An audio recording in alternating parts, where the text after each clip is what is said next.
buku terjemahan ayah saya nggak diterbit-terbitkan, saya datang ke ini kira-kira mau diterbitin nggak? Kalau nggak, saya mau bikin penerbitan, saya terbitkan aja. Oh enggak, kami nggak mau menerbitkan. Jadi itu penerbitan buku di Ahlussunnah Syiah itu hampir sepenuhnya kebetulan.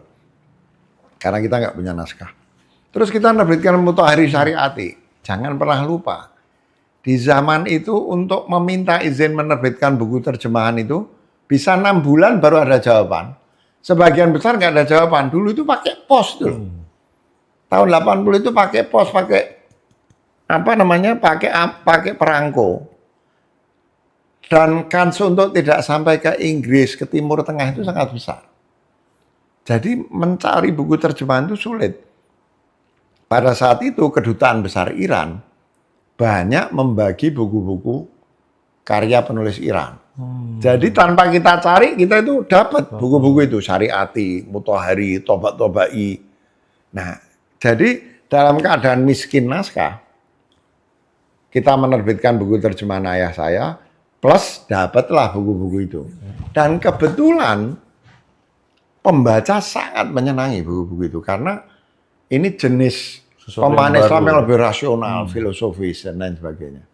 Jadi kalau mau disebut awal tuduhan itu, ya memang saya ini mengagumi revolusi Islam Iran, mengagumi Imam Khomeini sebagai pemimpin revolusi terbesar di zaman modern ini, miskin naskah waktu bikin penerbitan, sehingga di terbitan-terbitan awal itu cukup banyak buku. Waktu itu saya menerbitkan buku Ikhwanul Muslimin, banyak buku tasawuf, banyak. Salah satunya 3 kelompok itu. Buku tasawuf, buku Ikhwan, dulu Said Qutb, Muhammad Qutb, Yusuf Qaradawi, kemudian Muhammad Al-Ghazali, itu semua kita terbitkan. Kelompok tasawuf, buku, kelompok buku Ikhwan, kelompok buku tulisan ahli barat tentang Islam, dan kelompok buku karya penulis Iran. Satu di antara 4 kelompok produk itu adalah penulis Iran itu.